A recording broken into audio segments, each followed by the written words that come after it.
Hello my lovelies, welcome back to my channel. I'm the City Witch, and as you can see I have another deck review for you guys. So this deck I actually got in March's Witch's Moon box. So this is the Wiccapedia spell deck, a compendium of 100 spells and rituals for the modern day witch. So as this is a Wiccan themed deck, I don't think this is going to be the deck for me, but I just wanted to give you guys an opportunity to see what the deck is like, what's contained within it, and it might be something that for those of you out there who are following the path of Wicca, this could be the perfect tool and a deck that you are looking for. I can imagine this is going to be a really good deck for a beginner who wants to learn how to spellcast, that's just started their journey, they've been researching into Wicca, they've started practicing and celebrating the Sabbats and started figuring out what kind of witch they want to be, and they're ready to start casting their first spells, but they're kind of a bit lost. There's a lot of confusing information out there, and maybe this could be the perfect deck to help you on that journey of spellcasting and hopefully leading you to spell crafting, where you design your own spells. So let's have a little look at this. So the box itself is quite pretty. I really like the aesthetic with the greens and the golds and the black. The box itself is very embellished with these beautiful patterns and designs on all the sides. Just underneath here, it has the wording from the Wicca Read. So these words, the Wicca Read fulfill, and ye harm none, do what ye will. Taking a look at the back, let's read what it tells us this deck is all about. So this deck is considered to be mind, body and spirit and falls under the category of witchcraft. It is $26.99 or $35.99 Canadian dollars. As I got this as part of the Witch's Moon box, I cannot tell you what it is in English money, but I'm guessing around $18.99, 20 quid, somewhere there. So on the back it says, empower your life with magic every day with 100 key spells and rituals. This accessible, beautiful deck has everything you need at your fingertips to cast spells positively for better results. Whether you practice lightly and cast the occasional spell here and there, or immerse yourself completely, you'll find the perfect spell in one of these 10 popular categories. So the categories in this deck are love, protection, cleansing and purity, healing, self-care, family, money and careers, spirituality, pets and nature, and the Sabbats. This deck includes 100 cards and a booklet covering the basics on how to use the cards, cast a spell, prepare a modern day witch's toolkit, and practice moon phase magic. Each card features stunning artwork on the front and simple instructions for a spell or ritual on the back. Okay, so let's open it up and have a look. So there's a nice pattern on the inside. So there's the triple moon kind of pattern down there, and then the inside of the box kind of has this really nice star effect inside it, which is quite lovely. There we go. Oops. So, we have another pattern in here. So I don't know if you can see that. We've got dragonflies, a very botanical kind of look in there, and they've carried on that green theme. And then on here, we have this beautiful design of the sun and the moon and all these beautiful alchemy symbols and sigils, which is quite nice. And then it's repeated on the back there as well. So let's start with the guidebook. So it's not really a guidebook like you would get in a tarot or an oracle. It's kind of this fold out thing that just has really basic information on how to cast some spells. So it starts with how to use this Wiccapedia spell deck, about the cards, and then it gives you some information about the moon phases. So I believe on each card you will see these little symbols at the top, which will tell you what moon phase is best suited for that particular spell. And then if you see all of them, it means you can cast the spell under any moon phase, it doesn't matter. So opening a spell and closing a spell, votive or tea light candles, so that's how to select the type of candle you want to work with, cleansing and empowering your crystals, your toolkit, so how to form your toolkit, how to design an altar, and then all the different candles you might want to work with, And then altar candles, prepare your spell candle, candle colours and their influences, and then you have some information. I will say here that they've lumped a few of them together, so they've put gold, orange and yellow together, and those three don't have the same meanings, so I'm not particularly keen on that. They also lumped silver and blue together, and again, silver candles have very different energies to blue, and also with blue it should be split down into navy, dark blue and pale blue, because they all have slightly different associations and meanings. And then they've lumped brown and black together. Now, one of the points here they say is brown and black candles can be used for banishing evil. Now, brown and black candles can be used for banishing in general. It doesn't have to be evil specifically, so I'd have changed the wording there. And the other thing is, if you want to banish but you don't want someone to be completely removed from your life, so say you just want to create a bit of space, a bit of distance, a bit of a boundary, brown is the colour to go for, because you still want that person in your life, you still care about them, but they may be crossing a line, or you know, they're in your space too much, in your face, quite pushy, and you just need them to back off. Brown is the colour you use. If you want them gone completely out of your life, then you go for black. So this is why I say I don't like that they've lumped the two colours together, because that's not correct to witchcraft and using colour magic in your spells. So bear that in mind and double check what they're telling you. What they say about white candles, it can replace any candle and you know, incorporates the colours. That is true. White candles can be used to replace any other, but make sure it's white and not cream, because again, cream candles are a different association entirely to a white candle. And definitely don't think that gold, orange and yellow candles have the same meanings, because they don't. And nor does silver and blue. And like I said, some of them can be broken down into shades. Like purple, you might have a lilac candle and think that will fall under purple. Lilac has a different association as well. So make sure that you properly research the colour candle that you have. You know, if you have turquoise or teal, again, they're different energies, guys, and they represent different things. So just research further than the basic information that's been given here. Then it goes on to talk about salt, pentacles and crystals. And then if I just flip this over, we then have the 9 most common crystals to use in witchcraft. Crystal cleansing and charging, so it gives you basic information. And if you want to cleanse, it gives you some tips. So you can use fresh water, geodes, sunlight and moonlight, and then it teaches you how to empower your crystals, and it gives you a step-by-step guide for that, which is quite nice. Then we have moon phase magic. And then we have all of the breakdown of that. So we have the waxing moon, the full moon, and again, it's giving you the symbols there. So I hope you can see that. So the clear circle is for the full moon, and then the fully blacked out one there is new moon or the dark moon. And then we have about the authors, and we have 3 different authors for this deck, which is Sean Robbins, Lena Greenaway and Charity Bedell. I hope I'm saying their names correctly. Probably not, but you know, hey ho. So that is all the information you will get in this little pamphlet. And to be honest, once you get started and get going in your spells, you probably will not refer to this too much. But as a beginner, this is quite good because it does give you basic information to get you started. But please research further than what this pamphlet says, because the information is so basic and you probably need to delve much deeper once you start to really get into spell crafting. So that would be my advice. So these are the cards, and as we know, they're split up into their categories. So I'm just going to show the backs first of all. So for love, we have this beautiful lovers theme here with the pentacle. So I'm just going to split this up. So that's the love there.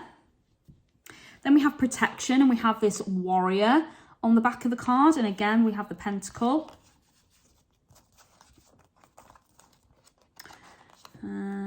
Yep, so that's the protection category there. Then we go into cleansing and purity, and there is a witch with her wand on the back of these ones.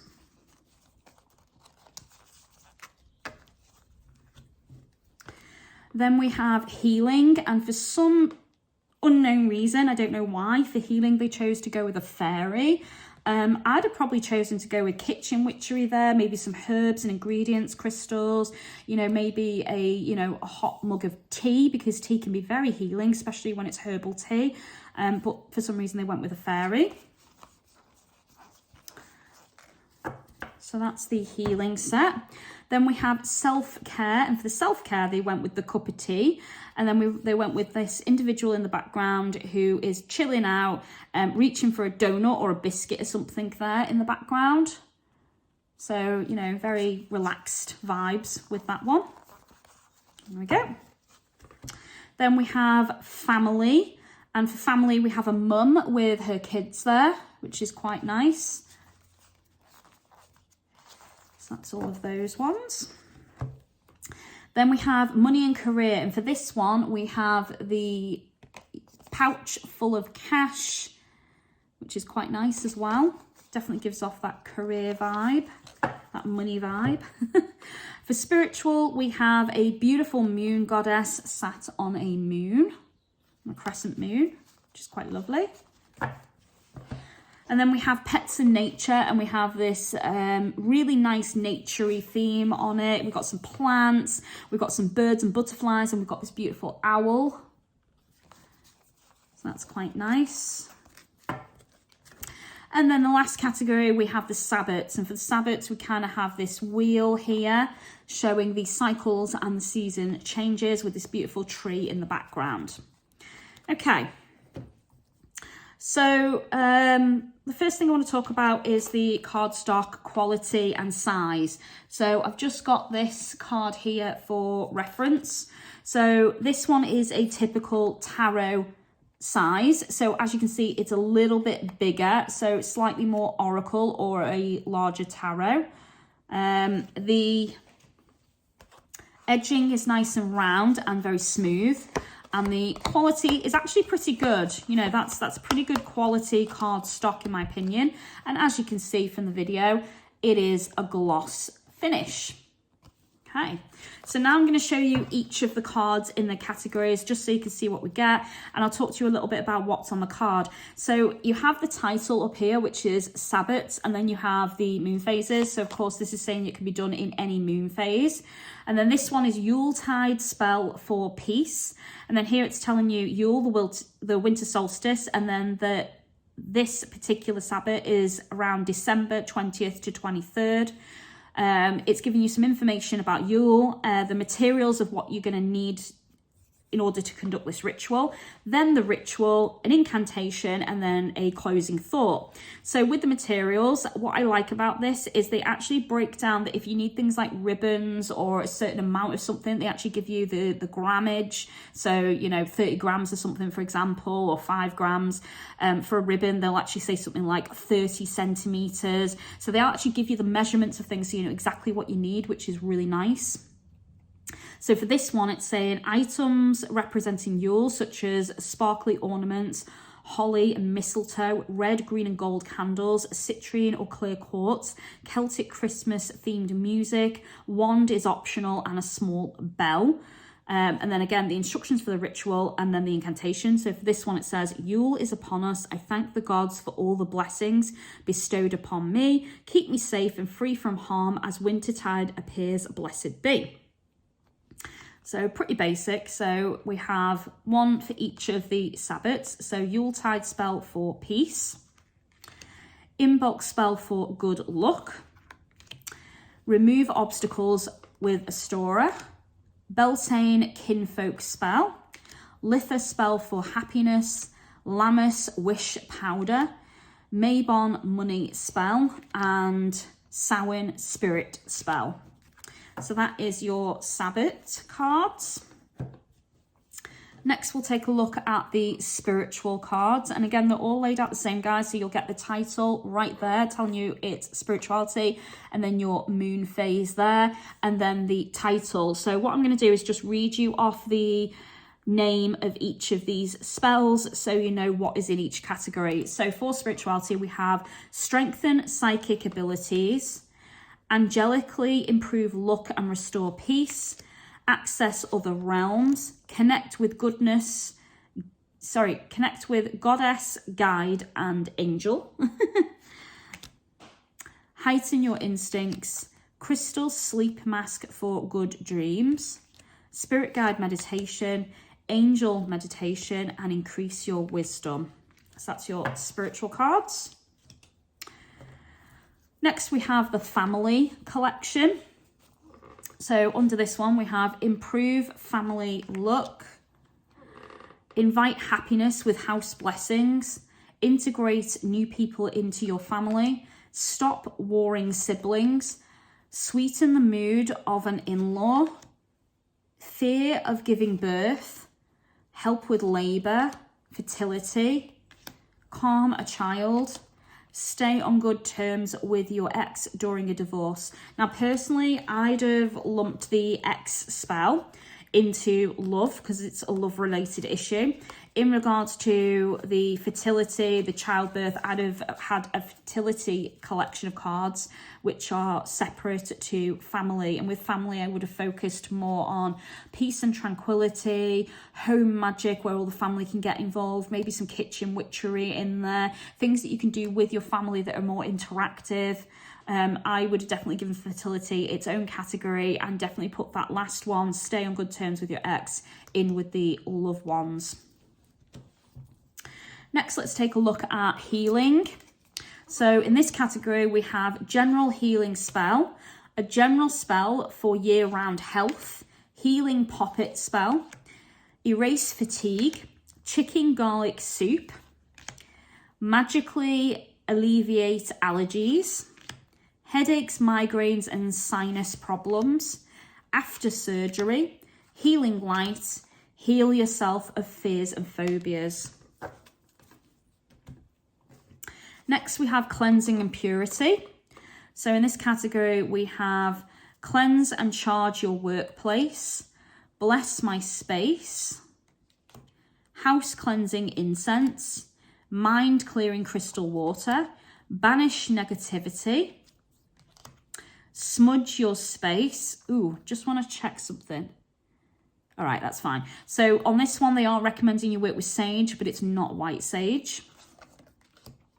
Cleanse your aura, cleanse your spirit, cleanse your chakras. Okay. Next, we have the category for protection.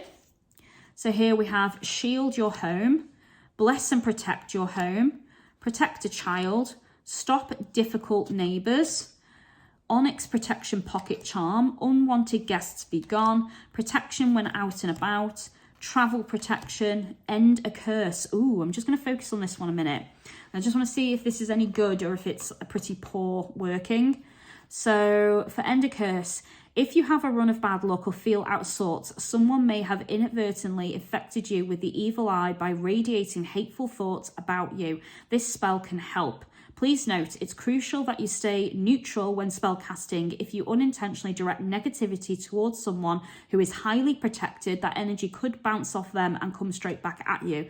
The note bit is true, but what I don't like about this is they are using the term evil eye as if the evil eye is the same thing as a curse, and it's not. So with the evil eye, someone hyper focuses on you, usually through some kind of emotion like jealousy, because you have something they want or you've achieved a certain goal. You know, so they feel jealous towards you and they start spitting hateful words and thoughts towards you, and they're not doing it with the hopes of manifesting anything negative for you. They're just doing it in general, and their energy can impact your life in a subtle way. And the evil eye is actually really easy to remove, and there's lots of charms and smaller workings you can do to actually deflect that, because the evil eye is really easily deflected, pushed away, and you can stop its influence from impacting your life.